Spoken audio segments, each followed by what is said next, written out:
Hindi stories. एक राजा और उसका मंत्री। एक बार की बात है, भारत में एक राजा था। उसका एक मंत्री था जो भगवान पर बहुत भरोसा करता था और हमेशा कहता था कि जो भी होता है अच्छे के लिए होता है। राजा इस बात पर कभी विश्वास नहीं करता था। एक बार राजा की उंगली कट गई और हमेशा की तरह मंत्री ने कहा कि जो कुछ भी होता है अच्छे के लिए होता है। यह सुनकर राजा को बहुत गुस्सा आया और उसने मंत्री को जेल में डलवा दिया। फिर भी मंत्री ने कहा कि जो कुछ भी होता है अच्छे के लिए होता है। कुछ दिनों बाद राजा जंगल में अकेले शिकार करने चला गया, क्योंकि उसका मंत्री जेल में था। जब राजा शिकार कर रहा था, तो कुछ कबीलों के लोगों ने उसे पकड़ लिया और अपने सरदार के पास ले गए। लेकिन जब सरदार ने राजा की उंगली पर कट देखा, तो उसने राजा को रिहा करने का आदेश दिया, यह कहते हुए कि कटी हुई उंगली वाला व्यक्ति कबीले के देवता को अच्छा प्रसाद नहीं चढ़ाएगा।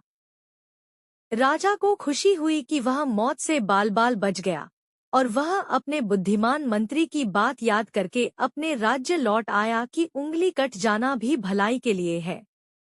वापस आकर उसने तुरंत मंत्री को रिहा करने का आदेश दिया और उसे शाही मंत्री के पद पर वापस स्वागत किया।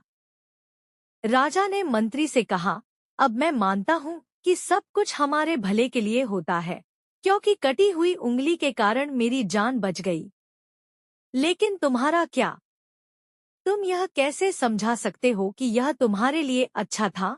मंत्री ने उत्तर दिया, चूंकि आपने मुझे जेल में डाल दिया था, इसलिए मैं आपके साथ शिकार यात्रा पर नहीं जा सका।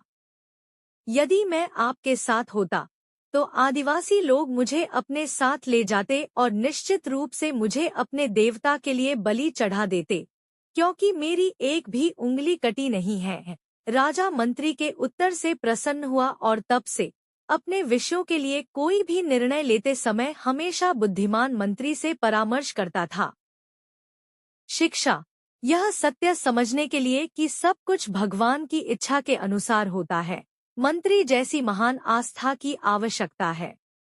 भगवान का नाम जपने जैसी नियमित आध्यात्मिक साधना ऐसी आस्था विकसित करने का एक निश्चित तरीका है।